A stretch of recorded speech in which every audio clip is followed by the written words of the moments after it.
Salut, ici Carl et bienvenue dans mon univers, soit l'univers de Facebook, Instagram, TikTok et YouTube. C'est organisé au 98,5 FM par exemple, une radio soi-disant tellement indépendante, à part d'être Cogeco puis peut-être Pierre-Carl Pelado. Qui a été présenté. Ah, puis il y a le système de santé encore qui est de la merde. Hein? Ça a l'air qu'il y a plein de gants chirurgicaux qui sont inefficaces, semble-t-il, parce que étant expirés. Ah, c'est donc pratique. Hein, Je pensais pas que des gants chirurgicaux étaient expirables. Je savais que les condoms l'étaient, même si on les utilise pas, mais là, de là à dire, Chris, des gants chirurgicaux, que c'est pas valable au moins comme des condoms de 3 ans. Là. Samedi et dimanche avec un maximum de 20. Pas samedi et dimanche. Il fait 26 degrés. Hein? Il fait 26 degrés. Câlisse. Il fait trop chaud. T'as-tu un facteur humidex en ce moment? Non, tu ne mentionnes pas. À Montréal. Et au Québec tout entier, et sur la planète Terre tout entière, grâce aux réseaux sociaux, Facebook, Instagram, TikTok et YouTube, que j'ai chacun d'entre eux un compte. Partout au Québec. Partout au Québec. Les sujets d'honneur. Oh, c'est bon. Éditorial. Entrevue. Vos commentaires. Au réseau Cogeco Média. Vous écoutez le midi. 13h05, car... Voici Louis-Philippe Guy et Valérie Leboeuf. Ah, Valérie Leboeuf! L'excitation olympique. Non, je suis pas l'incitation olympique. Tu devais avoir dans l'intention de faire plutôt l'arrestation de tout ce beau monde-là avant d'avoir des Olympiques. Pourquoi? Parce que c'est toute une belle bande de sans-dessin, de masqués, de vaccinés, qui s'en vont tous se contaminer. Puis sans compter que, comment ça se fait que Netanyahou et Abbas, ça pète sa gueule, Vladimir Poutine et Volodymyr Zelensky, ça pète sa gueule, puis que ces gens-là ont le droit d'assister, puis d'être à Paris, hein, puis de faire en sorte que là, on va voir Vladimir Poutine, Volodymyr Zelensky, Xi Jinping, puis Kim Jong-un, puis Netanyahou et Abbas, assis dans les estrades, puis regarder leur sport favori. Puis que vous vous dites que c'est tout à fait normal, que tout le monde a été vérifié. Fait que là, vous allez me faire à croire que vous avez les meilleurs des meilleurs des meilleurs des meilleurs, la meilleure palestinienne ou israélienne qui va participer à des compétitions X, puis que madame, peu importe israélienne ou palestinienne, va avoir un masque au visage avec le QR barcode. Puis ça vous fait en sorte que vous dites que c'est vous qui êtes les maîtres de ce monde et ceux qui ont respecté celle des autres. Non, mais je m'excuse parce que s'il y a guerre, Netanyahou, Abbas, ne devait pas participer. Ça devrait faire le comité international, juste au bord des Olympiques, refuse l'accès à des gens dont le pays est en guerre ou est en marbre. Oh non. Fallait absolument embrasser les valeurs de mesures sanitaires de François Legault, Isabelle Préchette, Sophie Guéard, Joe Biden et de Jill Biden, Emmanuel Macron et de Gilles Macron et de tout le monde. Oh, vous êtes vraiment dégueulasse. Il y a des gens qui vont regarder ça parce que ça. Oh ouais, ça valait la peine hein, de cibler des gens sans masque puis de les prétendants les plus dangereux. Hein? Oh, ce sont des asymptomatiques, que c'est des gens irresponsables. Ils savent pas qu'ils sont malades, fait que... Simplement en droit de télé de... En droit de télé, ben oui.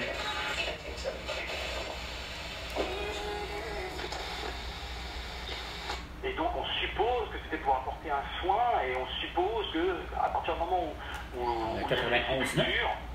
Quoi? Peut-être pour penser à une vie après la mort. Donc... Une vie après la mort? Oui! Sûrement! Moi, je suis convaincu que, à quelque part, c'est quoi de dire? À quelque part, mon père est en train de pouvoir péter la gueule puis faire en sorte que l'âme de Adolf Hitler n'y soit plus. Je veux dire, le monde n'est pas si différent que sur Terre. En fait, pas sur Terre. Que que de la vie courante. C'est-à-dire, lorsqu'on est vivant, évidemment, vous l'êtes, moi je suis, François Legault, tout le monde, on est encore très vivant. Mais ceux qui ont connu la mort, puis que, comme ma grand-mère, mon père, ben oui, leur corps physique n'est plus, mais leur âme est pas réincarnée, elle erre où ce qu'elle veut. Elle peut se promener où qu'elle veut. Ça fait ce que cette âme-là veut. Si mon père est toujours tout aussi insignifiant, mettons, puis qu'il fume encore, parce que pour X raisons, ben moi, selon moi, c'est ça qui arrive, c'est que l'esprit n'a pas besoin des besoins du corps. Fait qu'à ce moment-là, il se retrouve mal foutu, mon père, parce qu'il n'y en a pas de cigarettes, parce qu'il n'y a pas plus de fraises et de framboises et de bleuets. Pourquoi? Parce que c'est pas utile pour un âme. Ça n'a pas besoin de ça. Mais l'âme, elle reste là, pas forcément à côté du bon ou du mal. Ça dépend bien de l'attitude de la personne, comment elle était lorsqu'elle a décidé de sa vie sur Terre. Ses rapports humains, on va savoir. Si mon père est... il est peut-être même en train de se chicaner avec sa propre mère, parce que les deux ont fumé toute leur vie. Ils doivent se dire, ils doivent plutôt se dire, on aurait fini par peut-être probablement, il doit être surtout peut-être sur des nuages, peut-être, puis sans dire nuages, là, on dit nuages parce qu'on a l'impression que c'est parce que il pourrait se retrouver dans le fin fond d'une grotte, si on peut dire. L'idée, c'est que il y a l'autre dimension visuelle, c'est que c'est ceux qui n'ont pas les biens et les matériaux, c'est une âme. C'est une âme. On a l'apparence, comme je vous disais, on a l'apparence, grosso modo, de Star Wars, là. Je veux dire, lorsque l'âme quitte le corps, ben oui, il y a cette fameuse aura, cette fameux spectre, ce fameux fantôme masque-là qui existe. Puis moi, j'ai l'impression qu'il y aurait d'affaire, c'est vraiment l'image que je me fais des âmes de ceux qui sont morts. Ils prennent l'apparence de leur corps. Parce que c'est quoi de dire, l'âme a habité un corps pendant tant d'années. Mais justement, de ce que je me rends compte, c'est que lorsqu'il meurt,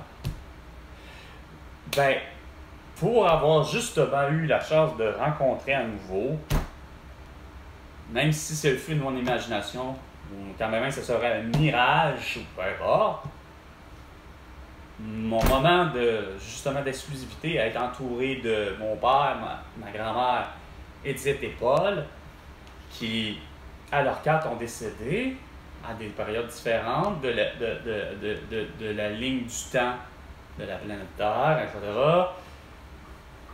Grosso modo, j'ai fini par les revoir, les 4, en peut-être 15 secondes de mon temps au travail. Il faut me rendre compte que c'est justement ça. Ils prennent l'apparence, en tout cas, moi, ça m'a donné l'idée qu'ils prennent l'apparence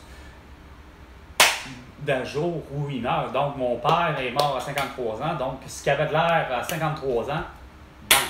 Par contre, pareil pour mal faire, c'est une âme, puis on dirait que ça garde pas, curieusement, justement, les bobos. Il n'y en a plus de bobos, parce que l'âme, c'est une chose que le corps n'est pas. Puis effectivement, je me rends compte que Chris, mon père, qui avait beau avoir le pied gauche amputé à mi-mollet, un mois avant sa mort, en reste pas moins que lorsqu'il m'est apparu, il était visuellement debout, puis non, il n'y avait pas une jambe de bois ou une prothèse ou quoi que ce soit. C'était, le pied était revenu. Ainsi de suite. Tu sais, ils reprennent au moins ça. Et curieusement, oui, ils sont habillés, tu sais, c'est quoi de dire. Puis non, ils ne sont pas habillés, curieusement, mettons, à la façon dont la personne aura été. Quoique, il faut dire que pense qu'il n'y a rien à faire, ouais. Ça m'avait étonné avec ma grand-mère en faisant justement le coup du fuck, j'ai pas vu le corps. Non pas que j'avais besoin de voir le corps pour me confirmer de dire que ma grand-mère est décédée. Mais les 4, par contre, c'est justement, c'est là où c'est surprenant. J'aurais tendance à croire que presque, puis encore, non, parce que, enfin, il n'était pas habillé, justement, de la façon dont il aurait été habillé pour être mis en exposition, mis en thanatologie, c'est-à-dire faire en sorte de l'embaumer, si on peut dire, etc. Comme ils ont été en crémation, donc comme le corps a été brûlé, incinéré, c'est probablement le pourquoi qu'il n'y avait pas les costumes à laquelle... Il y avait des costumes, il y avait des habits, mais si, mettons, quelqu'un avait été exposé comme Roger Harbour, s'il était exposé avec un tuxedo, ben, j'ai l'impression que la personne aurait l'aspect spectre, habillé, pas tout nu comme l'espèce de Slimer dans Ghostbusters, là, tu sais, lui, il a l'air tout nu, mais l'autre, non, habillé, etc. Mais j'ai l'impression que Roger Harbour, s'il avait à se présenter devant sa fille, je pense, me semble de mémoire, c'est ça, unique, Karine Harbour, il serait habillé en tuxedo, tu sais, et ainsi de suite. 13h15 minutes, c'était Carl Brochu avec Salut la planète Terre. Et François Legault, ben, définitivement, tu dois 100 milliards de dollars pour toutes tes conneries. Et pour nous avoir mis dans un beau gros dîner de con, un vendredi 13 mars 2020, à vouloir faire en sorte qu'on relève le même défi que Sophie Grégoire, ta comploteuse, puis ton comploteur Justin Trudeau, a relevé le défi de la même chose, 28 jours, là, 30 jours, là, on relève le défi de Sophie Grégoire qui est pris avec la touffe. Fait que pour ce dîner de con mondial, François Legault, Isabelle Ouellet, Justin Trudeau, Sophie Grégoire, vous me devez 100 milliards de dollars pour toutes vos conneries. À la prochaine chicane, François Legault.